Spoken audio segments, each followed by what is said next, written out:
ಇಲ್ಲೊಂದು ಸ್ಪಷ್ಟೀಕರಣ ಇದೆ. ಈ ಆನ್ಹಿಕ ಮಾಡುವಾಗ ನಾವು ಬಟ್ಟೆಯನ್ನ ಯಾವ ಮಂತ್ರದಿಂದ ಪ್ರೋಕ್ಷಿಸಬೇಕು, ಅದನ್ನು ಹೇಗೆ ಯಾವ ಮಂತ್ರದಿಂದ ಜಾಡಿಸಬೇಕು, ಅದನ್ನು ಸೂರ್ಯನಿಗೆ ತೋರಿಸ್ಬೇಕು, ಅದನ್ನು ಉಟ್ಕೊಳ್ಳಿಕ್ಕೆ ಯಾವ ಮಂತ್ರ ಉಪಯೋಗ ಮಾಡಬೇಕು ಅನ್ನೋದ್ರ ಬಗ್ಗೆ ಎಲ್ಲ ಅನೇಕ ಮಂತ್ರಗಳನ್ನ ನಾವು ನೋಡಿದ್ದೇವೆ. ಮತ್ತೆ ಉಟ್ಟ ಬಟ್ಟೆಯನ್ನ, ಒಣ ಬಟ್ಟೆಯನ್ನು ಉಟ್ಟ ಮೇಲೆ ಒದ್ದೆ ವಸ್ತ್ರವನ್ನ ಮೇಲಿನ ಭಾಗದಿಂದ ತೆಗಿಬೇಕು ಅಂತ ಕೂಡ ಇದಕ್ಕೆ ಕೇಳಿ ಬರ್ತದೆ. ಮತ್ತೆ ಗೋಪಿಚಂದ್ರನ ಧಾರಣೆಯ ಪ್ರಸಂಗದಲ್ಲಿ ಕೂಡ ಹೇಳಬೇಕಾದ ಮಂತ್ರಗಳು, ಎಡಕೈಯಲ್ಲಿ ಆ ಶಾಲಗ್ರಾಮ ತೀರ್ಥವನ್ನು ಹಾಕೊಳ್ಳಿಕ್ಕೆ ಇಮಮ್ಮೆ ಗಂಗೆ ಯಮುನೆ ಅನ್ನೋ ಮಂತ್ರವನ್ನ ಹೇಳಬೇಕು. ವಿಷ್ಣೋರ್ನಕಂ ವೀರ್ಯಾಣಿ ಅನ್ನೋ ಮಂತ್ರದಿಂದ ಗೋಪಿಚಂದ್ರವನ್ನು ತಿಕ್ಕಬೇಕು. ಅಥೋ ದೇವ ಮಂತ್ರ ಇತ್ಯಾದಿ ಮಂತ್ರಗಳಿಂದ, ಅಷ್ಟಾಕ್ಷರ ಮಂತ್ರದಿಂದ ಅದನ್ನ 3 ಬಾರಿ ಅಭಿಮಂತ್ರಿಸಬೇಕು ಅಂತ ಹೀಗೆಲ್ಲ ನಾನಾ ಥರದ ಸಂಗತಿಗಳು ಕೇಳಿ ಬರ್ತವೆ. ಈ ಅನೇಕ ಸಂಗತಿಗಳ ಬಗ್ಗೆ ಹೀಗೊಂದು ಸ್ಪಷ್ಟೀಕರಣ. ಎಲ್ಲಾ ಸಂಧ್ಯಾವಂದನೆಯ ಪುಸ್ತಕಗಳನ್ನ ನಾವು ನೋಡಿದಾಗ ಎಲ್ಲಾ ಕಡೆನೂ ಕೂಡ ಒಂದೇ ಥರದ ಮಂತ್ರಗಳೇನು ಇದ್ರ ಬಗ್ಗೆ ಕಂಡು ಬರೋದಿಲ್ಲ. ನನಗೆ ಉಪಲಬ್ಧ ಇರುವಂತಹ ಹಿರಿಯ ವಿದ್ವಾಂಸರು ಹೆಚ್ಚು ಶುದ್ಧವಾಗಿ ಯಾರು ಬರೆದಿರ್ತಾರೆ ಅಂತವ್ರ ಪುಸ್ತಕಗಳನ್ನ ನೋಡಿ ಅಲ್ಲಿ ಯಾವ ಮಂತ್ರಗಳಿವೆ ಅದಕ್ಕೆ ಅರ್ಥ ಹೇಳ್ತಾ ಹೋಗಿರ್ತೇನೆ. ವಾಸ್ತವಿಕವಾಗಿ ನನ್ನ ವೈಯಕ್ತಿಕ ಜೀವನದಲ್ಲೇ ಈ ಎಲ್ಲಾ ಮಂತ್ರಗಳನ್ನು ಹೇಳಿಯೇ ನಾನು ಕಾರ್ಯ ಮಾಡ್ತಾ ಇದ್ದೇನೆ ಅಂತನೂ ಏನಿಲ್ಲ. ಮತ್ತೆ ಉಡುಪಿ ಕಡೆ, ಘಟ್ಟದ ಕೆಳಗೆ ಮತ್ತೆ ಘಟ್ಟದ ಮೇಲೆ ಈ ಎಲ್ಲಾ ಕಡೆನೂ ಕೂಡ ಒಂದೇ ಥರದ ಮಂತ್ರಗಳೂ ಇಲ್ಲ. ಘಟ್ಟದ ಮೇಲೆ ಕೂಡ ಎಲ್ಲಾ ರೀತಿಯಲ್ಲೂ ಒಂದೇ ಥರದ ಮಂತ್ರಗಳು ಏನಿಲ್ಲ. ಘಟ್ಟದ ಕೆಳಗೆ ಉಡುಪಿಯ ಸಂಪ್ರದಾಯದಲ್ಲೂ ಬೇರೆ ಬೇರೆ ವಿದ್ವಾಂಸರು ಬರೆದಿದ್ರಲ್ಲಿ ಒಂದೇ ಥರದ ಮಂತ್ರಗಳು ಏನು ಕಂಡು ಬರೋದಿಲ್ಲ. ಆದ್ರಿಂದ ಇಲ್ಲಿರುವಂತಹ ಮಂತ್ರಗಳು ವೈದಿಕ ಮಂತ್ರಗಳೇನಿವೆ ಅದಕ್ಕೆ ತುಂಬಾ ಅದ್ಭುತವಾದ ಅರ್ಥ ಇರೋದ್ರಿಂದ ಆ ಮಂತ್ರಗಳಿಗೆ ಒಂದು ಅರ್ಥ ಹೇಳುವ ಪ್ರಯತ್ನ ಮಾಡಿದ್ದೇನೆ ಅಷ್ಟೇ. ಎಲ್ಲಾ ಪ್ರಸಂಗಗಳಲ್ಲೂ ಅದೇ ಮಂತ್ರಗಳನ್ನೇ ಹೇಳಬೇಕು ಅಂತ ಏನಿಲ್ಲ. ಆ ಮಂತ್ರಗಳನ್ನ ಬೇರೆ ಬೇರೆ ಪ್ರಸಂಗಗಳಲ್ಲಿ ಕೂಡ ನಾವು ಹೇಳ್ಕೋಬಹುದು. ಶುಚಿವೋ ಹವ್ಯ ಇತ್ಯಾದಿ ಮಂತ್ರಗಳಿವೆ, ಆವಹಂತಿ ವಿತನ್ವಾನ ಇತ್ಯಾದಿ ಮಂತ್ರಗಳಿವೆ. ಅದನ್ನೆಲ್ಲ ದೇವತಾ ಪೂಜೆಯ ಸಂದರ್ಭದಲ್ಲಿ ಬೇರೆ ಬೇರೆ ಪ್ರಸಂಗಗಳಲ್ಲಿ ಕೂಡ ನಾವು ಹೇಳಬಹುದಾಗಿದೆ. ಮತ್ತೆ ಈ ವಸ್ತ್ರಧಾರಣೆ ಇತ್ಯಾದಿ ಪ್ರಸಂಗದಲ್ಲೂ ಕೂಡ ಬೇರೆ ಬೇರೆ ಮಂತ್ರಗಳನ್ನು ನಾವು ಹೇಳಬಹುದಾಗಿದೆ. ಅದರಿಂದ ಇದೇ ಮಂತ್ರಗಳನ್ನ ಈ ಪ್ರಸಂಗದಲ್ಲಿ ಹೇಳಬೇಕು, ಈ ಮಂತ್ರಗಳನ್ನು ಬೇರೆ ಕಡೆ ಹೇಳಬಾರದು ಅಂತ ಯಾವುದೇ ರೀತಿಯಾದಂತಹ ನಿರ್ಬಂಧ ಏನೂ ಇಲ್ಲ. ಇದ್ರ ಬಗ್ಗೆ ಎಲ್ಲ ನಮ್ಗೆ ಗೊತ್ತಿರಬೇಕು. ಸದಾಚಾರ ಸ್ಮೃತಿಗೆ ಅನೇಕ ವ್ಯಾಖ್ಯಾನಗಳಿವೆ. ಒಂದೊಂದು ವ್ಯಾಖ್ಯಾನದಲ್ಲಿ ಒಂದೊಂದು ರೀತಿಯಾಗಿ ಅದನ್ನ ವರ್ಣಿಸ್ತಾರೆ. ಉತ್ತರೀಯ ವಸ್ತ್ರವನ್ನು ತಲೆಗೆ ಸುತ್ತಬೇಕು, ಉಡುವ ವಸ್ತ್ರವನ್ನ ಸೊಂಟಕ್ಕೆ ಸುತ್ತಿ, ಒದ್ದೆ ವಸ್ತ್ರವನ್ನ ಮೇಲಿಂದ ತೆಗಿಬೇಕು ಅಂತ ಹೀಗೆಲ್ಲ ವಿಧಾನಗಳಿವೆ. ಅನೇಕ ಜನ ಆಚಾರನಿಷ್ಠರಾದಂತಹ ವೈದಿಕರಾದವರೇ ಇದನ್ನ ಮಾಡ್ತಾ ಇಲ್ಲ. ಅನೇಕ ಸಂಗತಿಗಳು ಇಲ್ಲಿ ಹೇಳಲ್ಪಟ್ಟದ್ದೆಲ್ಲ ಕಾರ್ಯರೂಪಕ್ಕೆ ತರಲಿಕ್ಕೆ ಕಷ್ಟನೇ ಆಗಬಹುದು, ಅನೇಕ ರೀತಿಯಲ್ಲಿ ಕಷ್ಟ ಆಗಬಹುದು, ಅನಾನುಕೂಲಗಳು ಆಗಬಹುದು. ಆದ್ರಿಂದ ಅಲ್ಲೇನು ಸಂಪ್ರದಾಯಗಳಿವೆ ಅದನ್ನ ಅನೇಕ ಜನರು ಕೇವಲ ಸಾಂಕೇತಿಕವಾಗಿ ಮಾಡ್ತಾರೆ ಅಷ್ಟೇ ಹೊರತು ಸಾಂಗವಾಗಿ ಪೂರ್ಣವಾಗಿ ಅಲ್ಲಿರುವುದನ್ನೆಲ್ಲ ಯಾರೂ ಮಾಡ್ತಾ ಇಲ್ಲ ಅನ್ನುವುದು ನಮ್ಮ ಗಮನದಲ್ಲಿ ಇರಬೇಕು.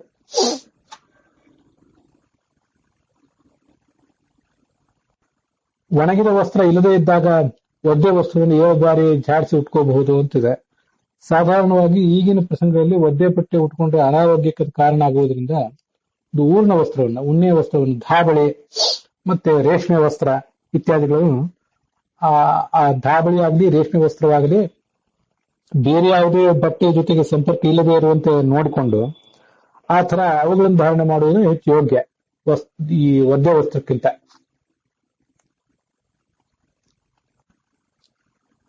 ಆದ್ರೆ ಈ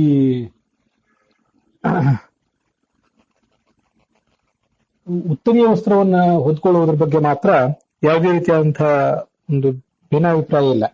ಎಲ್ಲರೂ ಕೂಡ ಉತ್ತರೀಯ ವಸ್ತ್ರಗಳನ್ನ ಹೊದ್ಕೋತಾರೆ.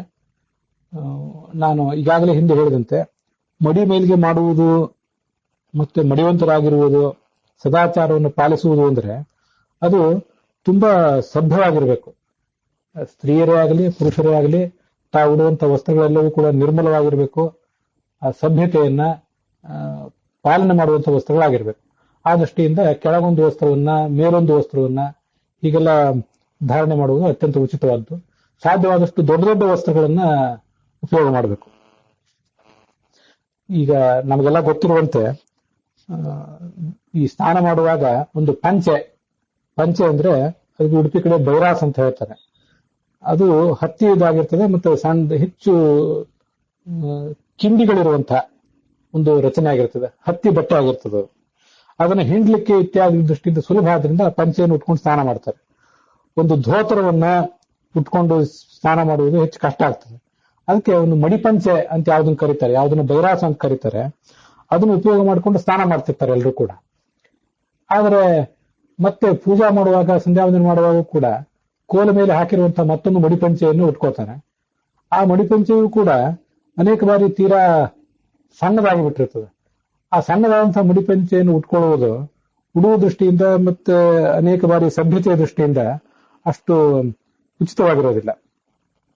ನಾವೇನು ಧೋತ್ರಗಳನ್ನ ಯಾವುದನ್ನ ವೇಷ್ಟಿ ಅಂತ ಉಡುಪಿ ಕಡೆ ಕರೀತಾರೆ, ವೇಷ್ಟತೆ ಐತಿ ವೇಷ್ಟಿ. ವೇಷ್ಟತೆ ಅನ್ನೋದು ಸಂಸ್ಕೃತದ ಶಬ್ದವೇ, ಇಡೀ ಶರೀರವನ್ನೆಲ್ಲ ಮುಚ್ಚುವಂಥದ್ದು.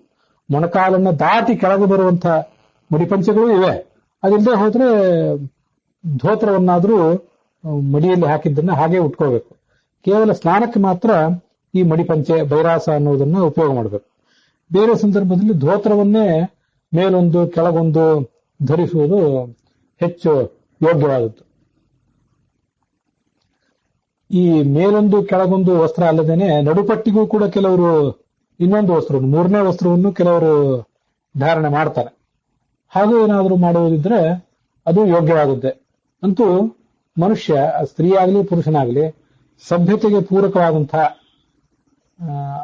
ಎಲ್ಲ ರೀತಿಯಾದಂತಹ ವಸ್ತ್ರದ ಏರ್ಪಾಡುಗಳನ್ನ ಅವರು ತಾವೇ ಮಾಡ್ಕೋಬೇಕು. ಇಂಥದೇ ವಸ್ತ್ರಗಳನ್ನು ಉಡಬೇಕು, ಹೀಗೆ ಮಾಡಬೇಕು ಅಂತ ಶಾಸ್ತ್ರದಲ್ಲಿ ವರ್ಣನೆ ಏನೂ ಇಲ್ಲ. ಅದ್ರ ಬಗ್ಗೆ ನಮ್ದು ಗಮನ ಇರಬೇಕು. ಸ್ತ್ರೀಯರ ವಸ್ತ್ರ ವಿಷಯಗಳಿಗೆ ಸಂಬಂಧಪಟ್ಟಂತೆ ಕೂಡ ನಾವೊಂದು ಸಮತೋಲನದ ದೃಷ್ಟಿಕೋನ ಕಾಪಾಡಿಕೊಳ್ಳುವುದೇ ಒಳ್ಳೆಯದು. ಪುರುಷರಿಗೆ ಈಗ ನಾವು ನೋಡ್ತಾ ಇರುವಂತಹ ಆನ್ಮಿಕದ ಪುಸ್ತಕ ಇದೆಲ್ಲ ಪುರುಷರಿಗೆ ಸಂಬಂಧಪಟ್ಟದ್ದು. ಸ್ತ್ರೀಯರಿಗೆ ಸಂಬಂಧಪಟ್ಟಂತಹ ಆನ್ಮಿಕದ ಗ್ರಂಥ ಒಂದು ಬೇರೆನೇ ಇರ್ತದೆ ಸಾಮಾನ್ಯವಾಗಿ. ಆದ್ರೂ ಇಲ್ಲಿ ಬಂದಿರುವಂತಹ ಅನೇಕ ಆಚರಣೆ ವಿಧಾನ ಇತ್ಯಾದಿಗಳನ್ನೆಲ್ಲ ಸ್ತ್ರೀಯರು ಕೂಡ ಅನುಸರಿಸಬೇಕಾದ್ದು ಮುಖ್ಯವಾಗಿದೆ. ಅಲ್ಲಿ ಬಂದಿರುವಂತಹ ಪ್ರಾಣಾಯಾಮದ ವಿಧಾನಗಳನ್ನ ನೀವೆಲ್ಲರೂ ಕೂಡ ಅನೇಕ ಜನ ಸ್ತ್ರೀಯರು ಪುರುಷರು ಅದನ್ನು ಕೇಳ್ತಾ ಇದ್ದೀರಿ ಕೂಡ.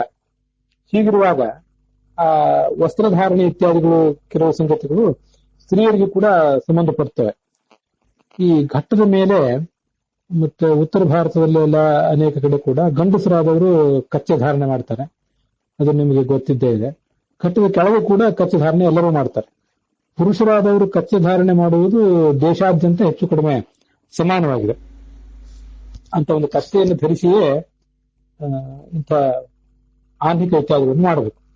ಆದ್ರೆ ಸ್ತ್ರೀಯರು ಕೂಡ ಕಚ್ಚೆ ಧಾರಣೆ ಮಾಡುವುದು ಕರ್ನಾಟಕದ ಉತ್ತರ ಭಾಗದಲ್ಲಿ, ಮಹಾರಾಷ್ಟ್ರದ ದಕ್ಷಿಣ ಭಾಗಗಳಲ್ಲಿ ಅಥವಾ ಮಹಾರಾಷ್ಟ್ರದ ಪೂರ್ಣವಾಗಿಯೂ ಇದ್ದಿರಬಹುದು, ಮತ್ತೆ ಆಂಧ್ರ ಪ್ರದೇಶದ ಕೆಲವು ಭಾಗ ಇತ್ಯಾದಿಗಳಲ್ಲಿ ಅದು ಕಂಡಿರ್ತದೆ. ಶ್ರೀವೈಷ್ಣವರು ಮೊದಲಾದವರು, ವಿಶಿಷ್ಟಾದ್ವೈತಿಗಳು ಮೊದಲಾದವರ ಪ್ರಸಂಗಗಳಲ್ಲಿ ಒಂದು ಒಳಕಚ್ಚೆ ಅಂತ ಧಾರಣೆ ಮಾಡ್ತಾರೆ ಸ್ತ್ರೀಯರಾದವರು. ಅದನ್ನು ಅವರವರ ಸಂಪ್ರದಾಯಕ್ಕೆ ತಕ್ಕಂತೆ ಮಾಡಿಕೊಳ್ಳಬಹುದು ಅಂತ ಒಂದು ಅವಕಾಶ ಇದೆ. ಘಟ್ಟದ ಕೆಳಗೆ ಉಡುಪಿ ಕಡೆ ಸ್ತ್ರೀಯರು ಕಚ್ಚೆ ಧಾರಣೆ ಮಾಡೋದಿಲ್ಲ. ಅದಕ್ಕೆ ಬೇಕಾದಂತಹ ಪರ್ಯಾಯ ವ್ಯವಸ್ಥೆ ಅಲ್ಲಿ ಕೂಡ ಇದ್ದೇ ಇರ್ತದೆ. ಕಚ್ಚೆ ಧಾರಣೆ ಮಾಡಬೇಕು ಅಂತ ಅನ್ನೋದು ಒಂದು ಸಂಪ್ರದಾಯ. ಗಂಡಸರಿಗೆ ದೇಶಾದ್ಯಂತ ಆ ಕಚ್ಚೆ ಈ ಮಡಿ ಕೆಲಸವನ್ನು ಮಾಡುವಾಗ ಅದು ಕಡ್ಡಾಯ. ಈಶಾನ್ಯ ಭಾರತದಲ್ಲಿ ಎಲ್ಲ ಕಡೆನೂ ಕೂಡ ಕೃಷಿ ಕೆಲಸ ಮಾಡುವವರು ಕೂಡ ಒಂದು ತುಂಡು ಕಚ್ಚೆಯನ್ನು ಧಾರಣೆ ಮಾಡಿರ್ತಾರೆ. ಹಿಂದೂ ಧರ್ಮದ ಹೆಚ್ಚು ಸಂಪರ್ಕ ಇಲ್ಲದೇ ಇದ್ದಂಥವರು, ಕೆಲವು ಆದಿವಾಸಿ ಮೂಲ ನಿವಾಸಿಗಳ ಧರ್ಮದಲ್ಲಿ ಕೂಡ ಒಂದು ತುಂಡು ಕಚ್ಚೆಯನ್ನು ಧಾರಣೆ ಮಾಡಿರ್ತಾರೆ. ಸ್ತ್ರೀಯರು ಮಾತ್ರ ಎಲ್ಲ ಕಡೆ ಕಚ್ಚೆಯನ್ನು ಧಾರಣೆ ಮಾಡಿರೋದಿಲ್ಲ. ಸ್ತ್ರೀಯರು ಕಚ್ಚೆ ಧಾರಣೆ ಮಾಡದೆ ಹೋದ್ರೆ ಅದೊಂದು ದೊಡ್ಡ ದೋಷವೂ ಏನಲ್ಲ, ದೊಡ್ಡ ದೋಷ ಅಲ್ಲ ಅಂತಲ್ಲ, ದೋಷವೂ ಅಲ್ಲ, ಅದು ಅವರವರ ಸಂಪ್ರದಾಯ. ಅದಕ್ಕೆ ಕಚ್ಚೆ ಧಾರಣೆ ಮಾಡದೆ ಹೋದ್ರೂ ಕೂಡ ಅದಕ್ಕೆ ಒಂದು ಪರ್ಯಾಯ ವ್ಯವಸ್ಥೆ ಅವರಲ್ಲಿ ಇದ್ದೇ ಇರ್ತದೆ. ಆದ್ರಿಂದ ಕಚ್ಚೆ ಧಾರಣೆ ಮಾಡದೆ ಹೋದ್ರೆ ಅದೊಂದೇನೋ ಮಹಾ ಅನರ್ಥ ಆಯಿತು ಅಂತ ಕಚ್ಚೆ ಧಾರಣೆ ಮಾಡುವವರು ಭಾವಿಸಬೇಕಾಗಿಲ್ಲ. ಮಾಡದೇ ಇದ್ದವರ ಮಡಿ ಮೇಲಿಗೆ ಅವರ ವ್ಯವಸ್ಥೆ ಅದು ಅವರಿಗೆ ಸಂಬಂಧಪಟ್ಟದ್ದು, ಮಾಡುವವರ ವ್ಯವಸ್ಥೆ ಅದು ಅವರಿಗೆ ಸಂಬಂಧಪಟ್ಟದ್ದು. ಹೀಗೆ ಅನೇಕ ಥರದ ವ್ಯವಸ್ಥೆಗಳು ವಸ್ತ್ರಧಾರಣೆಗೆ ಸಂಬಂಧಪಟ್ಟಂತೆ, ಆನ್ನಿಕಕ್ಕೆ ಸಂಬಂಧಪಟ್ಟಂತೆ ಬೇರೆ ಬೇರೆನೇ ಇರ್ತವೆ. ಆದ್ರಿಂದ ನಾವು ಅದನ್ನ ಪರಸ್ಪರರನ್ನ ಟೀಕೆ ಮಾಡದೇ ಇರೋದು ಒಳ್ಳೆಯದು. ಅವರವರ ಸಂಪ್ರದಾಯವನ್ನು ಅವರವರು ಪಾಲಿಸಬೇಕು. ಅನೇಕ ಜನ ವೈದಿಕರು, ವಿದ್ವಾಂಸರು, ಅವರ ಪತ್ನಿಯರು ಉಡುಪಿ ಕಡೆನೂ ಕೂಡ ಕೆಲವರು ಕಚ್ಚೆ ಧಾರಣೆ ಮಾಡ್ತಾರೆ. ಕೆಲವರು ಮಾಡದೆ ಹೋದ್ರೆ ಅದು ಅವರ ಸಂಪ್ರದಾಯಕ್ಕೆ ಅನುಗುಣವಾಗಿಯೇ ಇದೆ, ಅದರಲ್ಲಿ ಯಾವುದೇ ರೀತಿಯಾದಂತಹ ದೋಷ ಇಲ್ಲ ಅಂತ ಅನ್ನೋದನ್ನು ನಾವು ತಿಳ್ಕೊಳ್ಬೇಕು. ಗಂಡಸರಾದವರು ಮಾಡೇ ಮಾಡ್ತಾರೆ, ಹೆಂಗಸರಾದವರು ಮಾಡದೆ ಹೋದ್ರೆ ಅದರಲ್ಲಿ ಯಾವುದೇ ರೀತಿಯಾದಂತಹ ದೋಷವಿಲ್ಲ ಅನ್ನೋದನ್ನು ತಿಳ್ಕೊಳ್ಬೇಕು. ಮತ್ತೆ ಈ ಬಟ್ಟೆ ಎಲ್ಲ ಧಾರಣೆ ಮಾಡಿ ಆದ ಮೇಲೆ ಗೋಪಿಚಂದನವನ್ನ ಧಾರಣೆ ಮಾಡುವುದು ಇದೆ. ಆ ಗೋಪಿಚಂದನವನ್ನ ಶಾಲಗ್ರಾಮದ ತೀರ್ಥ, ನಿರ್ಮಾಲ್ಯ ತೀರ್ಥದಲ್ಲಿ ತಿಕ್ಕಬೇಕು.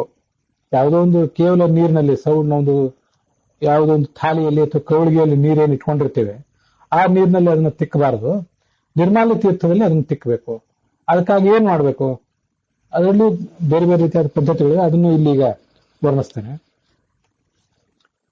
ವಸ್ತ್ರ ಉಟ್ಟು ಆಚಮನ ಮಾಡಬೇಕು. ಮೊದಲು ಆಚಮನ ಅಂತ ಅನ್ನೋದು ಎಲ್ಲಾ ಕ್ರಿಯೆಗಳಿಗೂ ಒಂದು ಅಂಗ. ಆ ಶಾಲಗ್ರಾಮ, ಸುದರ್ಶನ ಇತ್ಯಾದಿಗಳು ಏನಿರ್ತವೆ ಅವನ್ನೆಲ್ಲ ಒಂದು ಬಾರಿ ಕಲಿ ವಿಸರ್ಜನೆ ಮಾಡಬೇಕು. ಮೊದಲೊಂದು ಬಾರಿ ಮೇಲಿರುವಂತ ಹೂ ತುಳಸಿ ಇತ್ಯಾದಿಗಳನ್ನು ತೆಗೆದು ಕಲಿ ವಿಸರ್ಜನೆ ಮಾಡಬೇಕು. ಶಾಲಗ್ರಾಮ ಶಿಲಾಯಾಂತು ನಿತ್ಯಂ ಸನ್ನಿಹಿತ ಕಲಿಹಿ ಭೀಮಸೇನ ಮಹಾಬಾಹೋ ಗದಯ ಪೋಷೋ ಪ್ರಭೋ ಅಂತೇಳಿ ಅದು ಪೂಜೆಗೆ ಸಂಬಂಧಪಟ್ಟ ಮಂತ್ರ ಆಗಿದೆ. ಆದ್ರೂ ಇಲ್ಲಿ ಅನೇಕ ಜನ ಮಾಡ್ತಾರೆ ಅದನ್ನ, ಅದಕ್ಕಾಗಿ ಈ ಪ್ರಸಂಗದಲ್ಲಿ ಮಾಡ್ತಾರೆ ಅದರಿಂದ ಹೇಳ್ತಿದ್ದೇನೆ. ಶಾಲಗ್ರಾಮ ಶಿಲೆಯಲ್ಲಿ ನಿತ್ಯವೂ ಕಲಿ ಇರ್ತಾನೆ. ಭೀಮಸೇನ ಮಹಾಬಾಹೋ ಪರಾಕ್ರಮಿಯಾದ ಭೀಮಸೇನೇ ಗದೆಯಿಂದ ಆ ಕಲಿಯನ್ನು ಹೊಡೆದಟ್ಟು ಅಂತ ಒಂದು ಪ್ರಾರ್ಥನೆ ಮಾಡಬೇಕು. ನೀರು ಹಾಕಿ ಶಾಲಗ್ರಾಮ ಇತ್ಯಾದಿಗಳನ್ನು ತೊಳೆಯಬೇಕು. ಇದಾದ್ಮೇಲೆ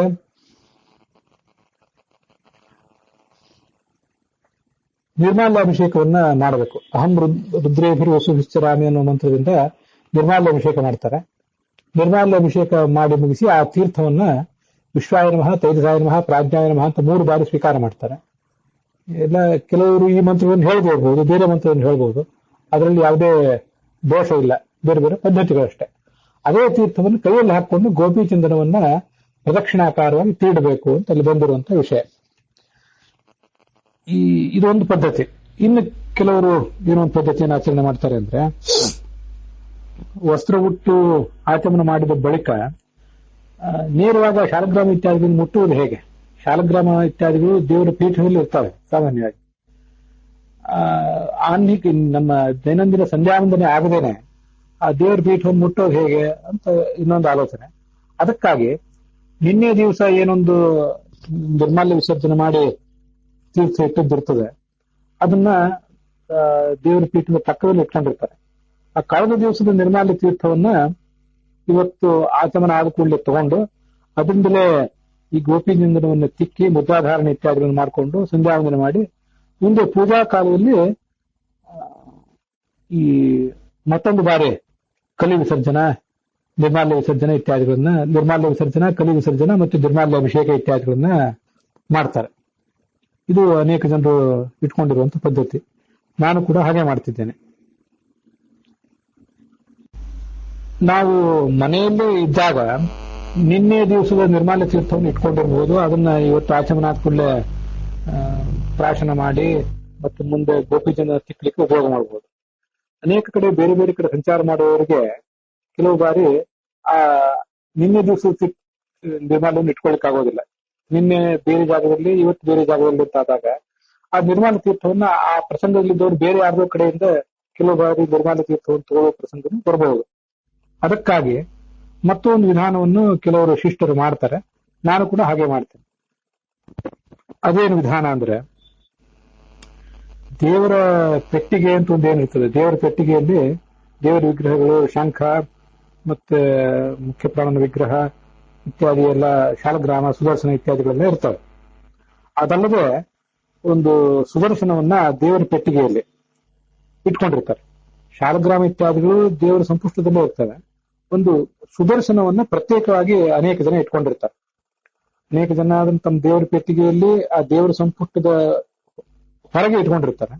ಕೆಲವರು ಆ ಸುದರ್ಶನದ ಉಂಗುರ ಮಾಡಿಕೊಂಡು ಅದನ್ನ ಕೈಯಲ್ಲಿ ಹಾಕೊಂಡಿರ್ತಾರೆ, ತಾವು ಗಮನಿಸಿರ್ತೀರಿ. ಕೆಲವರು ಅದನ್ನು ಜನಿವಾರದಲ್ಲಿ ಹಾಕೊಂಡಿರ್ತಾರೆ. ಆ ಸುದರ್ಶನದ ಉಂಗುರವನ್ನ ಈ ಇಂಥ ಪ್ರಸಂಗದಲ್ಲಿ ಬಳಕೆ ಮಾಡ್ಕೋಬೇಕು. ಈ ಮಡಿ ಉಟ್ಕೊಂಡು ಆಚಮನ ಮಾಡಿದ್ದಾದ ಬಳಿಕ ಆ ಸುದರ್ಶನದ ಉಂಗುರ ಏನಿರ್ತದೆ, ಉಂಗುರಕ್ಕೆ ಕಲಿ ವಿಸರ್ಜನೆ ಮಾಡಿ ಅದಕ್ಕೆ ನಿರ್ಮಾಲ್ಯ ಅಭಿಷೇಕ ಮಾಡಿ ಅದನ್ನ ಗೋಪಿಚಂದನ ತೇಲಿಕ್ಕೆ ಉಪಯೋಗ ಮಾಡಬಹುದು. ಇದು ಒಂದು ವಿಧಾನ. ಹೀಗೆ ಒಟ್ಟು 3 ವಿಧಾನಗಳು ಇದಕ್ಕೆ ಸಂಬಂಧಪಟ್ಟಂತೆ ಇವೆ. ಪ್ರತಿನಿತ್ಯವೂ ಮಡಿ ಉಟ್ಟು ಆಚಮನ ಆದ್ಕೊಳ್ಳೆ ನಿರ್ಮಾಲ್ಯ ವಿಸರ್ಜನೆ ಮಾಡಿ ಅದನ್ನೇ ಹೊಸದಾಗಿ ಆ ಗೋಪಿಚಂದನ ತೇಲಿಕ್ಕೆ ಉಪಯೋಗ ಮಾಡುವುದು ಒಂದು ಪದ್ಧತಿ. ಅವತ್ತಿನ ತೀರ್ಥವನ್ನೇ ಉಪಯೋಗ ಮಾಡದೆ ಹಿಂದಿನ ದಿವಸದ ನಿರ್ಮಾಲ್ಯ ತೀರ್ಥವನ್ನು ಉಪಯೋಗ ಮಾಡುವುದು ಎರಡನೇ ಪದ್ಧತಿ. ನಾವು ಎಲ್ಲಾದ್ರೂ ಹೊರಗಡೆ ಹೋದಾಗ ಅಂತ ಹಿಂದಿನ ದಿವಸದ ನಿರ್ಮಾಲ್ಯ ಸಿಗದೆ ಹೋದ್ರೆ ದೇವರ ಸಂಪುಷ್ಟ, ಶಾರಗ್ರಾಮ ಇತ್ಯಾದಿಗಳನ್ನ ಇನ್ನೂ ಓಪನ್ ಮಾಡದೆ ನಮ್ಮ ಹತ್ರ ಪ್ರತ್ಯೇಕವಾಗಿರುವಂತಹ ಒಂದು ಸುದರ್ಶನದಿಂದ ನಿರ್ಮಾಲ್ಯ ತೀರ್ಥ ಮಾಡಿ ಅದನ್ನ ಈ ಎಲ್ಲ ಕಾರ್ಯಗಳಿಗೆ ಉಪಯೋಗ ಮಾಡುವುದು ಪದ್ಧತಿ. ನಾನು ಕೂಡ ಎಲ್ಲಾದ್ರೂ ಹೊರಗಡೆ ಹೋದಾಗ ಪ್ರತ್ಯೇಕವಾಗಿರುವಂತಹ ಸುದರ್ಶನದ ಉಪಯೋಗವನ್ನೇ ಮಾಡ್ಕೊಳ್ತೇನೆ. ಇದು ಕೇವಲ ಹೊರಗಡೆ ಹೋದಾಗ ಅಂತ ಮಾತ್ರ ಅಲ್ಲ, ನಾವು ಬೇರೆ ಊರಿನಿಂದ ನಮ್ಮ ಮನೆಗೆ ಬಂದಾಗ ನಿನ್ನೆ ದಿವಸದ ನಿರ್ಮಾಲ್ಯ ತೀರ್ಥ ಅಲ್ಲಿ ಇರೋದಿಲ್ಲ. ಆವಾಗ ಹೊಸದಾಗಿ ನಿರ್ಮಾಲ್ಯ ತೀರ್ಥ ಮಾಡ್ಕೋಬೇಕಾಗ್ತದೆ. ಮಾಡ್ಕೊಳ್ಳೋ ಪ್ರಸಂಗದಲ್ಲೂ ಕೂಡ ಆ ಸುದರ್ಶನವನ್ನೇ ಉಪಯೋಗ ಮಾಡಿಕೊಂಡು ನಿರ್ಮಾಲ್ಯ ತೀರ್ಥ ಮಾಡಿ ಮುಂದೆ ನಮ್ಮ ಕಾರ್ಯಗಳೆಲ್ಲ ಮುಗಿಸಿ ಸಂಧ್ಯಾ ವಂದನೆ, ದೇವರ ಪೂಜೆ ಇತ್ಯಾದಿಗಳನ್ನು ಮಾಡೋದು ಕಂಡಿದೆ. ಅನೇಕ ಜನ ಶಿಷ್ಟರು ಈ ತರ ಮಾಡೋದನ್ನು ಕಂಡಿರುವುದರಿಂದ ನಾನು ಕೂಡ ಮಾಡ್ತಿದ್ದೇನೆ. ಅನೇಕ ಜನ ವೈದಿಕರು, ವಿದ್ವಾಂಸರು ಇದನ್ನು ಮಾಡಿರುವುದನ್ನ ನೀವು ಕೂಡ ಗಮನಿಸಿದ್ದಿರಬಹುದು. ಈ ಗೋಪಿಚಂದ್ರನದ ಕುರಿತಾಗಿಯೂ ಕೂಡ ಹೀಗೊಂದು ಗೋಪಿಚಂದ್ರ ಮತ್ತು ಅದರ ಮುದ್ರಾಧಾರಣೆ ಅದಕ್ಕೆ ಸಂಬಂಧಪಟ್ಟಂತೆ ಸ್ತ್ರೀಯರಿಗೆ ಸಂಬಂಧಪಟ್ಟ ಒಂದು ಆಚಾರದ ಬಗ್ಗೆ ಇದೇ ಸಂದರ್ಭದಲ್ಲಿ ಸ್ಪಷ್ಟೀಕರಣ ಕೊಡಬೇಕು ಅಂತ ಅನ್ಕೊಂಡಿದ್ದೇನೆ. ಸ್ತ್ರೀಯರು ಗದಾ ಮತ್ತು ಪದ್ಮ ಗದಾ ಮತ್ತು ನಾರಾಯಣ, ಪುರುಷರು ಧಾರಣೆ ಮಾಡುವಂತಹ ಮುದ್ರೆಗಳು 5 ಇರ್ತವೆ: ಚಕ್ರ, ಶಂಖ, ಗದಾ, ಪದ್ಮ ಮತ್ತು ನಾರಾಯಣ ಅಂತೇಳಿ. ಸ್ತ್ರೀಯರು ಉಪಯೋಗ ಮಾಡುವ ಮುದ್ರೆಗಳನ್ನ ಗದಾ ಮತ್ತು ನಾರಾಯಣ ಎರಡನ್ನೇ ಸಂಪ್ರದಾಯದಲ್ಲಿ ನಾವು ಕಾಣ್ತೇವೆ. ಹಾಗಾಗಿ ಸ್ತ್ರೀಯರಿಗೆ ಆ 2 ಮುದ್ರೆಗಳಿರುವಂತಹ ಮುದ್ರಾ ಸೆಟ್ ಕೂಡ ಸಿಗುತ್ತದೆ. ಅನೇಕ ಜನ ಇದನ್ನೆಲ್ಲ ನೀವು ನೋಡಿರ್ತೀರಿ.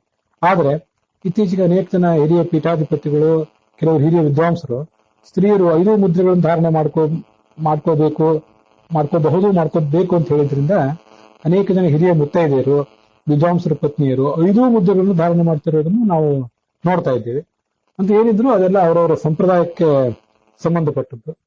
ಗೋಪಿಚಂದನವನ್ನಂತೂ ಧಾರಣೆ ಮಾಡಬೇಕು. ಕೃಷ್ಣ ನಡೆದಾಡಿದಂತಹ ಒಂದು ಶುದ್ಧವಾದಂತಹ ಪವಿತ್ರವಾದಂತಹ ನೆಲದ ಮಣ್ಣದು. ಸುದರ್ಶನ ಇತ್ಯಾದಿಗಳ ಬಗ್ಗೆ ಕೂಡ ನಾವು ಈಗ ತಾನೇ ನೋಡಿದ್ವಿ. ಸುದರ್ಶನವನ್ನ ಕೈ ಬೆರಳಿಗೆ ಹಾಕೊಂಡಿರ್ತಾರೆ, ಕೆಲವರು ಅದನ್ನ ಜನಿವಾರಕ್ಕೆ ಹಾಕೊಂಡಿರ್ತಾರೆ ಅಂತ. ಅಂಥದೇ ಒಂದು ಪ್ರಸಂಗದ ಬಗ್ಗೆ ಒಂದು ಸ್ಪಷ್ಟೀಕರಣ ಕೊಡಬೇಕು ಅಂತ ಕಾಣಿಸಿತು. ಯಾವುದೇ ಕಾರಣಕ್ಕೂ ಈ ನಮ್ಮ ಜನಿವಾರಕ್ಕೆ, ಯಜ್ಞೋಪವೀತಕ್ಕೆ ಸುದರ್ಶನ ಮತ್ತೆ ಮನೆ ಬೀಗ ಕೈ ಇತ್ಯಾದಿಗಳನ್ನ ಹಾಕೊಳ್ಬಾರ್ದು. ಅದು ಜನಿವಾರಕ್ಕೆ ಭೂಷಣ ಅಲ್ಲ. ಒಂದು ಮಟ್ಟಿಗೆ ಸುದರ್ಶನ ಆದ್ರೂ ಸಹ್ಯವೇನೋ ಜನಿವಾರಕ್ಕೆ ಅದನ್ನು ಹಾಕೊಳ್ಳೋದು. ಆದ್ರೆ ಬೀಗದ ಕೈ ಇತ್ಯಾದಿಗಳನ್ನ ಜನಿವಾರಕ್ಕೆ ನೇತಾಡಿಸಿಕೊಂಡು ಇರುವುದು ಯಾವ ರೀತಿಯಿಂದಲೂ ಅದು ಯೋಗ್ಯವಾದ್ದಲ್ಲ. ಜನಿವಾರದ ಯಜ್ಞೋಪವೀತದ ಶುದ್ಧಿಯನ್ನ ಆ ರೀತಿಯಾಗಿ ನಾವು ಕಾಪಾಡ್ಕೊಳ್ಬೇಕು.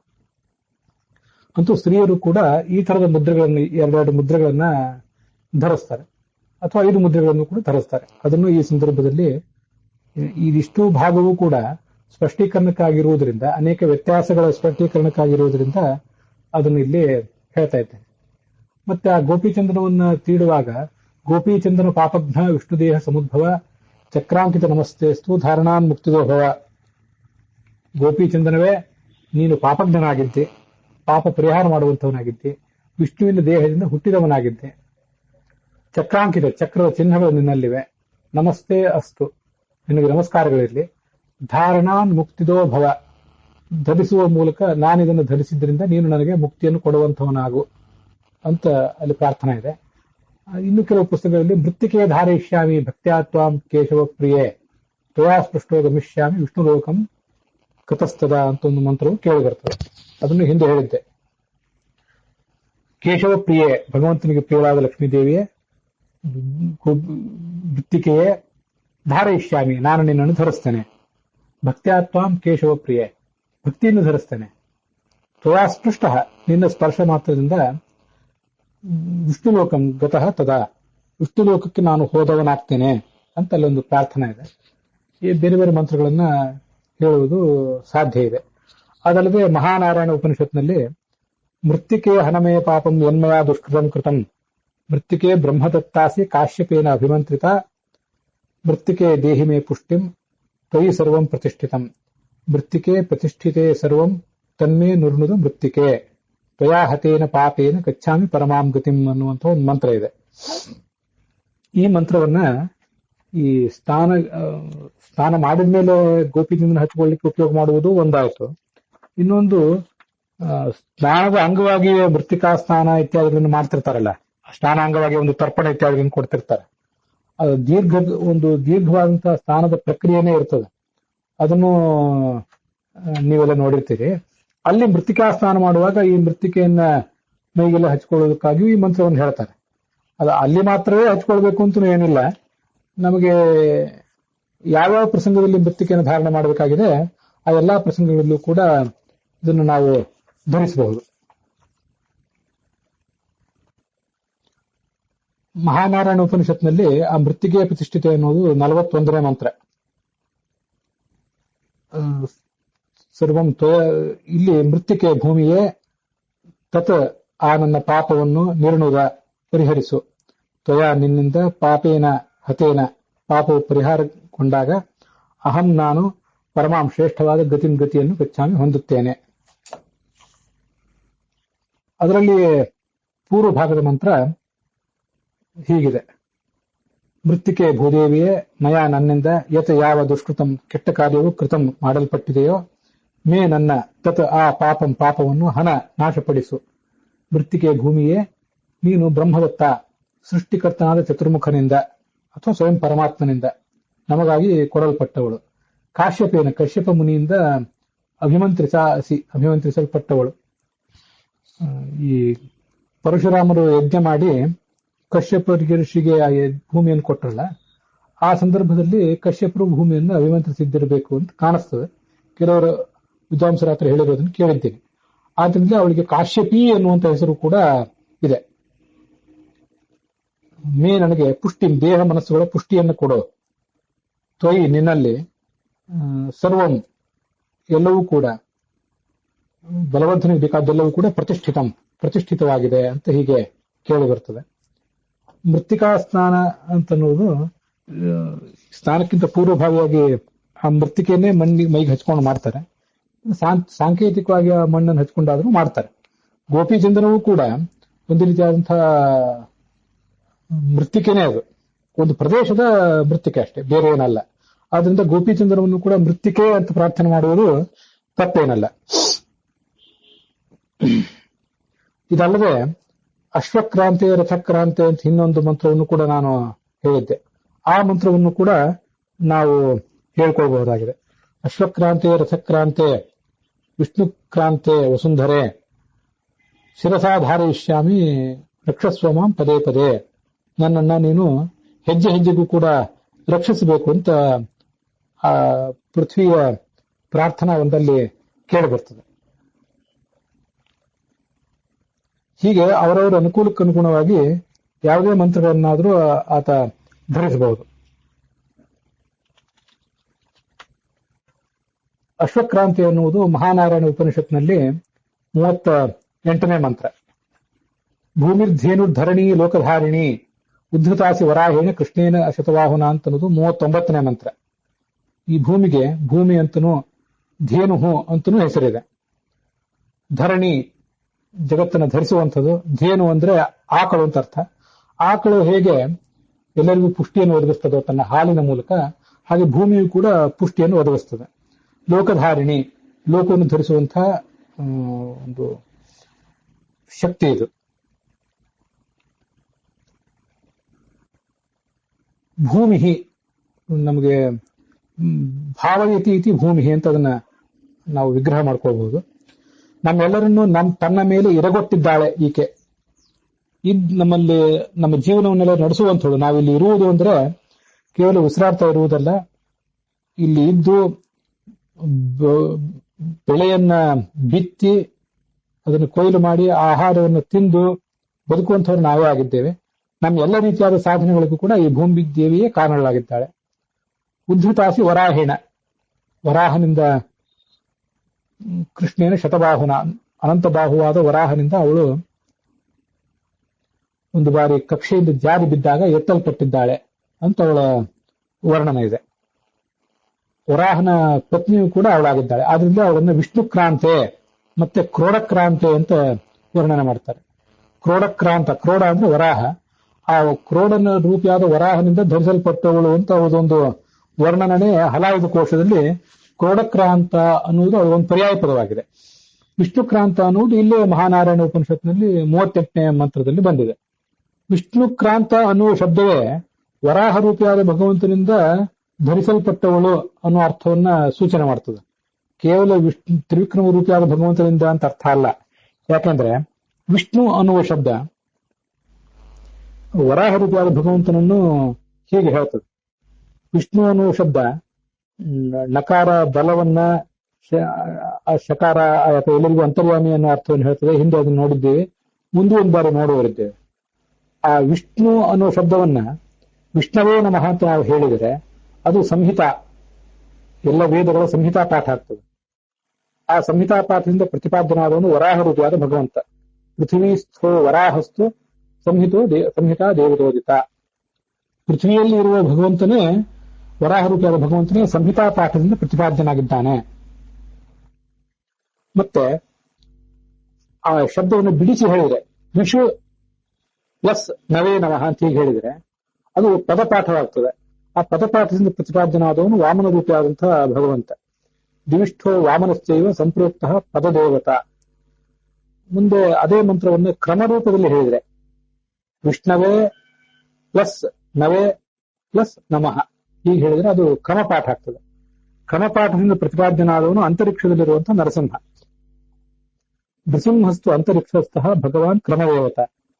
ದಿವಿಷ್ಠ ವಾಮನಃ ಸಂಪ್ರೋಕ್ತಃ ಪದದೇವತ ಅಂತ ಹೀಗೆ ಐತರೇಯ ಉಪನಿಷತ್ ಭಾಷ್ಯದಲ್ಲಿ ಹೇಳ್ತಾರೆ. ಆದ್ರಿಂದ ವಿಷ್ಣವೇ ನಮಃ ಅನ್ನುವುದು ಸಂಹಿತಾ ಪಾಠ, ಅದು ವರಾಹನನ್ನ ಹೇಳ್ತದೆ. ವಿಷು ಪ್ಲಸ್ ನವೇ ನಮಃ ಅನ್ನುವುದು ಪದಪಾಠ, ಅದು ವಾಮನನನ್ನು ಹೇಳ್ತದೆ. ವಿಷ್ಣವೇ ಪ್ಲಸ್ ನವೇ ಪ್ಲಸ್ ನಮಃ ಅನ್ನುವುದು ಕ್ರಮಪಾಠ, ಅದು ನರಸಿಂಹನನ್ನು ಹೇಳ್ತದೆ. ಆದ್ರಿಂದ ವಿಷ್ಣುಕ್ರಾಂತೆ ಅಂದ್ರೂ ಮತ್ತೆ ಕ್ರೋಡಕ್ರಾಂತ ಅಂದ್ರೂ ಅರ್ಥ ಒಂದೇ. ಹೀಗೆ ಆ ವರಾಹ ರೂಪಿಯಾದ ಭಗವಂತನಿಂದ ಎತ್ತಿ ಹಿಡಿಯಲ್ಪಟ್ಟವಳು. ಆಕೆ ಕೆಳಗೆ ಬಿದ್ದಾಗ ಆತ ಆಕೆಯನ್ನು ಎತ್ತಿ ಹಿಡಿದಿದ್ದಾನೆ ಅನ್ನುವ ಅರ್ಥ ಅಲ್ಲಿ ಕಾಣಿಸ್ತದೆ. ಅದಲ್ಲದೆ ಕ್ರಾಂತ ಅನ್ನುವ ಶಬ್ದ ಮುಟ್ಟಲ್ಪಟ್ಟವಳು ಅನ್ನೋ ಅರ್ಥವನ್ನು ಹೇಳ್ತದೆ. ವರಾಹ ರೂಪಿಯಾದ ಭಗವಂತನ ಪತ್ನಿ ಆಕೆ, 18ನೇ ಕಕ್ಷಾದಲ್ಲಿರುವಂತಹ ಭೂದೇವತೆ. ಮತ್ತೆ ಲಕ್ಷ್ಮೀದೇವಿಯದೇ ಆದಂತಹ ಭೂರೂಪ ಹೊಂದಿದೆ, ರಜೋಗುಣಕ್ಕೆ ಅಭಿಮಾನಿನಿಯಾದಂತಹ ಭೂರೂಪ ಹೊಂದಿದೆ. ಆ ದೇವತೆ ಲಕ್ಷ್ಮೀದೇವಿಯನ್ನು ಕೂಡ ಈ ಭೂಮಿಯನ್ನು ಹೇಳುವಂತಹ ಎಲ್ಲಾ ಶಬ್ದಗಳು ಆ ಭೂದೇವಿಯನ್ನ, ಲಕ್ಷ್ಮೀದೇವಿಯ ರಜೋಗುಣದ ಅಭಿಮಾನಿನಿಯಾದ ಭೂರೂಪವನ್ನು ಹೇಳಿ ಆ ಬಳಿಕವೇ ಈ 18ನೇ ಕಕ್ಷಾದಲ್ಲಿರುವಂತಹ ಭೂದೇವತೆಯನ್ನ ಹೇಳ್ತವೆ. ಆದ್ರಿಂದ ವಿಷ್ಣುಕ್ರಾಂತೆ ಕ್ರೋಡಕ್ರಾಂತೆ ಅನ್ನುವುದು ಆ ಪತಿ ಪತ್ನಿಯರಲ್ಲಿರುವಂತಹ ಒಂದು ಸಂಬಂಧ ಏನಿರ್ತದೆ ಅದನ್ನು ಕೂಡ ಆ ಶಬ್ದವು ತೋರಿಸ್ತಾ ಇದೆ. ಕ್ರಾಂತ ಅನ್ನುವ ಶಬ್ದ ಆ ಗಂಡನ ಪತಿಯಾದಂತಹ ವರಾಹನ ಒಂದು ಪ್ರೇಮಪೂರ್ಣವಾದ ಸ್ಪರ್ಶವನ್ನ ಆತ ಏನ್ ಮಾಡಿದ್ದಾನೆ ಭೂದೇವಿಗೆ ಅದನ್ನ ಅದು ತೋರಿಸ್ತದೆ. ಅದಕ್ಕಾಗಿ ಅನೇಕ ಕಡೆ ಆ ವರಾಹ ರೂಪಿಯಾದ ಭಗವಂತನ ವಿಗ್ರಹಗಳು ನೀವು ನೋಡಿರ್ಬೇಕು. ತುಂಬಾ ಸುಂದರವಾದಂತಹ ವಿಗ್ರಹಗಳು ಇರ್ತವೆ. ವರಾಹ ರೂಪಿಯಾದ ಭಗವಂತನ ವಿಗ್ರಹ ಕೆಲವು ಬಾರಿ ನಮಗೆ ಅಭಿಮುಖವಾಗಿರ್ತದೆ, ಪೂಜಕನಿಗೆ ಅರ್ಚಕನಿಗೆ ಅಭಿಮುಖವಾಗಿ ವರಾಹನ ಮುಖ ಇರ್ತದೆ. ಇನ್ನು ಕೆಲವು ವರಾಹನ ವಿಗ್ರಹಗಳನ್ನು ನೋಡಿದ್ದೇನೆ. ಅವು ಇನ್ನು ಕೆಲವು ವರಾಹನ ಮೂರ್ತಿಗಳಿರ್ತವೆ. ಆ ವರಾಹ ಅಲ್ಲಿ ಪೂಜಕನಿಗೆ ಅಭಿಮುಖನಾಗಿ ಇಲ್ಲದೆ ತನ್ನ ಮುಖವನ್ನ ತನ್ನ ಎಡಭಾಗದಲ್ಲಿ ಇರುವಂತಹ ಆ ಭೂದೇವಿಯ ಕಡೆಗೆ ಹೊರಳಿಸಿ ಆಕೆಯನ್ನು ಪ್ರೇಮ ಕಟಾಕ್ಷದಿಂದ ನೋಡ್ತಾ ಇರುವಂತಹ ಕೆಲವು ಶಿಲ್ಪಗಳು ಇರ್ತವೆ. ಹೀಗದು ಅವೆಲ್ಲ ಕ್ರೋಡಕ್ರಾಂತ ಅಥವಾ ವಿಷ್ಣುಕ್ರಾಂತ ಅನ್ನುವ ಆ ಭೂದೇವಿಯ ವರ್ಣನ. ಅದೆಲ್ಲ ಈ ವೈದಿಕ ಮಂತ್ರಗಳ ಕುರಿತಾಗಿ ಇಷ್ಟ್ಯಾಕೆ ಹೇಳ್ತಾ ಇದ್ದೇನೆ ಅಂತಂದ್ರೆ, ನಮ್ಮ ನಿತ್ಯಾನುಷ್ಠಾನ ಎಲ್ಲವೂ ಕೂಡ ಸಂಧ್ಯಾ ವಂದನಕ್ಕಿಂತ ಪೂರ್ವಭಾವಿಯಾಗಿ ಮಾಡಬೇಕಾದ ಅನೇಕ ಕಾರ್ಯಗಳು, ಸಂಧ್ಯಾ ವಂದನ, ದೇವರ ಪೂಜೆ, ಬ್ರಹ್ಮಯಜ್ಞ, ವೈಶ್ವದೇವ, ಬಲಿಹರಣ ಮತ್ತೆ ಶ್ರಾದ್ದ ಇತ್ಯಾದಿ ಎಲ್ಲ ಕಾರ್ಯಗಳು ಕೂಡ ಅನೇಕ ಪುರಾಣಗಳು ಇತ್ಯಾದಿಗಳು ರಚನೆ ಆದ ಮೇಲೆ ಇತ್ತೀಚೆಗೂ ಕೂಡ ಆಚಾರ್ಯರು ಅವತರಿಸಿ ಬಂದ ಮೇಲೆ ಕೂಡ ಅವರು ರಚನೆ ಮಾಡಿರುವ ಅನೇಕ ಶ್ಲೋಕಗಳು, ಅದಕ್ಕಿಂತ ಮುಂಚೆ ಪುರಾಣದಲ್ಲಿ ಕಂಡು ಬಂದಿರುವಂತಹ ಅನೇಕ ಶ್ಲೋಕಗಳು ಇತ್ಯಾದಿಗಳನ್ನೆಲ್ಲ ಒಳಗೊಂಡು ಕಾಲ ಕಾಲಕ್ಕೆ ಅದು ವಿಕಾಸವನ್ನು ಪಡಿತಾ ಇರುವಂತಹ ಪ್ರಕ್ರಿಯೆ ಈ ನಿತ್ಯಾನುಷ್ಠಾನ ಎಲ್ಲ. ಅನೇಕ ಪುರಾಣ ಶ್ಲೋಕಗಳಿವೆ. ಆಚಾರ್ಯರು ರಚನೆ ಮಾಡಿದ ಪುರಾಣ ಶ್ಲೋಕಗಳನ್ನೇ ಅನೇಕ ಶ್ಲೋಕಗಳನ್ನ ಇವತ್ತು ನಾವು ನಮ್ಮ ನಿತ್ಯಾನುಷ್ಠಾನದಲ್ಲಿ ನೋಡ್ತೇವೆ. ಆಚಾರ್ಯರ ಕುರಿತಾಗಿ ಇರುವ ಶ್ಲೋಕಗಳನ್ನು ಕೂಡ ನಮ್ಮ ಪೂಜಾ ಇತ್ಯಾದಿ ಕಡೆಗಳಲ್ಲಿ ನಾವು ನೋಡ್ತೇವೆ. ಆದ್ರಿಂದ ಇವು ನಿತ್ಯ ವಿಕಸಿತ ಆಗ್ತಾ ಇರುವಂತಹ ಕೆಲವು ಸಂಗತಿಗಳು. ಆದ್ರಿಂದ ಏನ್ ಮಾಡಬಹುದು? ವೇದಗಳನ್ನ ನಾವು ಕಡೆಗಣಿಸಿದರೆ ಕ್ರಮವಾಗಿ ಅವು ನಮಗೆ ಮರ್ತು ಹೋಗ್ತವೆ, ಅದರ ಅರ್ಥ ಮರ್ತು ಹೋಗ್ತದೆ. ಮೊದಲು ಅರ್ಥ ಮರೀತದೆ, ಮುಂದಿನ ಒಂದು ಕಾಲದಲ್ಲಿ ಆ ಶಬ್ದವೂ ಮರ್ತು ಹೋಗ್ತದೆ. ಇಂಥ ಅಪಾಯಗಳಿರ್ತವೆ.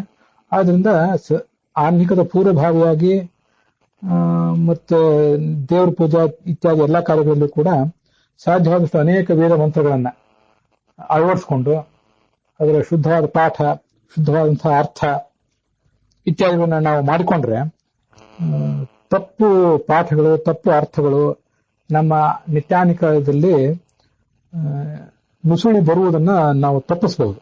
ಅದಕ್ಕಾಗಿ ಒಂದು ವಿಶೇಷವಾದ ಪ್ರಯತ್ನ ಇರಬೇಕು. ಮೃತ್ತಿಕೆ ಧಾರಿಷ್ಯಾಮಿ, ಗೋಪಿಚಂದನ ಪಾಪಜ್ಞ ಇತ್ಯಾದಿ ಮಂತ್ರಗಳನ್ನು ಹೇಳುವುದಲ್ಲದೆ ಇಂಥ ಮಹಾನಾರಾಯಣ ಉಪನಿಷತ್ನಲ್ಲಿ ಬಂದಿರುವಂತಹ ಮಂತ್ರಗಳನ್ನು ವಿಶೇಷವಾಗಿ ಹೇಳುವುದು ಒಳ್ಳೆಯದು. ಮತ್ತೆ ಕೆಲವು ಈಗ ಋಗ್ವೇದಿಗಳು ಅನೇಕ ಜನ ಇರ್ತಾರೆ, ಮತ್ತೆ ಯಜುರ್ವೇದಿಗಳು, ಸಾಮವೇದಿಗಳು ಇತ್ಯಾದಿಗಳು ಅನೇಕ ರೀತಿಯಾಗಿ ಆಯಾ ಶಾಖೆಯವರು ಇರ್ತಾರೆ. ಅದರಲ್ಲಿ ಆಯಾ ಶಾಖೆಯ ವೇದಗಳನ್ನು ಓದಬೇಕಾದವರು ತಮ್ಮ ತಮ್ಮ ಶಾಖೆಯಲ್ಲಿ ಬಂದಂತಹ ಮಂತ್ರಗಳನ್ನು ನಿತ್ಯಾನುಷ್ಠಾನದಲ್ಲಿ ಅಳವಡಿಸಿಕೊಳ್ಳುವುದಂತೂ ಇನ್ನೂ ಶ್ರೇಷ್ಠವಾದದ್ದು. ಆ ದೃಷ್ಟಿಯಿಂದಲೇ ನಾನು ಯಜುರ್ವೇದಿ, ನೀವು ಕೂಡ ಇದನ್ನು ಕೇಳುವವರಲ್ಲಿ ಅನೇಕ ಜನ ಯಜುರ್ವೇದಿಗಳಿದ್ದೀರಿ. ಯಜುರ್ವೇದದ ಅಪಸ್ತಂಭ ಸೂತ್ರ ತೈತ್ರಿ ಶಾಖಾಧ್ಯಾಯಿ ಘಟ್ಟದ ಮೇಲಿನವರಾಗಿರ್ತಾರೆ. ಘಟ್ಟದ ಕೆಳಗಾದ್ರೆ ಯಜುರ್ವೇದದ ಬೋಧಾಯನ ಶಾಖೆಗೆ ಸಂಬಂಧಪಟ್ಟದ್ದಾಗಿರ್ತದೆ. ಹೀಗೆ ಋಗ್ವೇದಕ್ಕೂ ಕೂಡ ಬೇರೆ ಬೇರೆ ಶಾಖೆಗಳಿವೆ. ಆದ್ರಿಂದ ನಾವು ನಮ್ಮ ನಿತ್ಯಾನುಷ್ಠಾನದಲ್ಲಿ ಯಜುರ್ವೇದಿಗಳಾದಂತಹ ನಾವು ಈ ಯಜುರ್ವೇದದ ಒಂದು ಭಾಗವಾದಂತಹ ಮಹಾನಾರಾಯಣ ಉಪನಿಷತ್ನಲ್ಲಿ ಬಂದ ಇಂಥ ಕೆಲವು ಮಂತ್ರಗಳನ್ನ ಅಳವಡಿಸಿಕೊಳ್ಳುವುದು ನಮ್ಮ ಸಾಧನೆಯ ದೃಷ್ಟಿಯಿಂದ ಬಹಳ ಮುಖ್ಯ ಆಗ್ತದೆ. ಅದಕ್ಕಾಗಿ ಸಂಪ್ರದಾಯ ಭೇದ ಏನೇ ಇದ್ರೂ ಎಲ್ಲ ಮಂತ್ರಗಳನ್ನು ಎಲ್ಲರೂ ಹೇಳದೇ ಇರಬಹುದು. ಒಬ್ಬೊಬ್ಬರು ಒಂದೊಂದು ರೀತಿ ಮಂತ್ರಗಳನ್ನು ಹೇಳ್ತಿರಬಹುದು. ಆ ಪುರಾಣೋಕ್ತ ಮಂತ್ರಗಳೇ ಇರಲಿ, ವೇದೋಕ್ತ ಮಂತ್ರಗಳೇ ಇರಲಿ, ಅವೆಲ್ಲವನ್ನು ಸರಿಯಾಗಿ ಅಳವಡಿಸಿಕೊಂಡು ಆ ಮೂಲಕ ವೇದದ ಒಂದು ಶುದ್ಧ ಪಾಠ, ಕೆಲವಾದರೂ ಮಂತ್ರಗಳ ಶುದ್ಧ ಪಾಠ ಮತ್ತು ಕೆಲವಾದರೂ ಮಂತ್ರಗಳ ಶುದ್ಧವಾದಂತಹ ಅರ್ಥ ನಮ್ಮ ಪರಂಪರೆಯಿಂದ ತಪ್ಪಿ ಹೋಗಬಾರದು. ಅದಕ್ಕೆ ನಾವು ಮಾಡಬೇಕಾದಂತಹ ಅಲ್ಪ ಪ್ರಯತ್ನವನ್ನಾದರೂ ಮಾಡಬೇಕು. ಅದಕ್ಕಾಗಿ ಇಷ್ಟನ್ನೆಲ್ಲ ಹೇಳ್ತಿದ್ದೇನೆ. ಗೋಪಿಚಂದನವನ್ನ ಪ್ರಾರ್ಥನೆ ಮಾಡಲಿಕ್ಕೆ ಗೋಪಿಚಂದನ ಪಾಪಜ್ಞ ಅಂತ ಹೇಳುವುದಲ್ಲದೇನೆ ಈ ಅಶ್ವಕ್ರಾಂತಿಯ ರಥಕ್ರಾಂತಿ ಅನ್ನೋ ಮಂತ್ರವನ್ನು ಹೇಳಬಹುದು. ಮತ್ತೆ ಇಮಮ್ಮೆ ಗಂಗೆ ಯಮುನೆ ಅನ್ನುವ ಮಂತ್ರವನ್ನ ಹೇಳಿ ಶಾಲಗ್ರಾಮ ತೀರ್ಥವನ್ನ ಎಡಗೈಯಲ್ಲಿ ಧರಿಸಬೇಕು.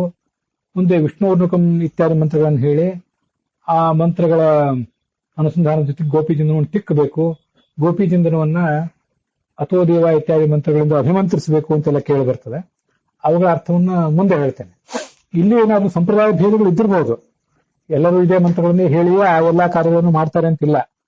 ಆದ್ರೂ ಆ ವೇದ ಮಂತ್ರಗಳು, ಈ 3 ವೇದ ಮಂತ್ರಗಳನ್ನು ಇನ್ನು ಮುಂದೆ ನಾವು ನೋಡ್ಬೇಕಾಗಿದೆ. ಆ ಎಲ್ಲ ವೇದ ಮಂತ್ರಗಳ ಅರ್ಥಗಳನ್ನ ಇನ್ನು ಮುಂದಿನ ಭಾಗದಲ್ಲಿ ನೋಡೋಣ. ಇದಕ್ಕಿರುವಂತಹ ಅನೇಕ ವ್ಯತ್ಯಾಸಗಳು, ಸಂಪ್ರದಾಯ ಪ್ರಭೇದಗಳು ಅಥವಾ ನ್ಯೂನತೆಗಳು ಅದೆಲ್ಲವನ್ನು ಕೂಡ ಇಲ್ಲಿ ಹೇಳುವಂತ ಪ್ರಯತ್ನ ಮಾಡಿದ್ದೇನೆ.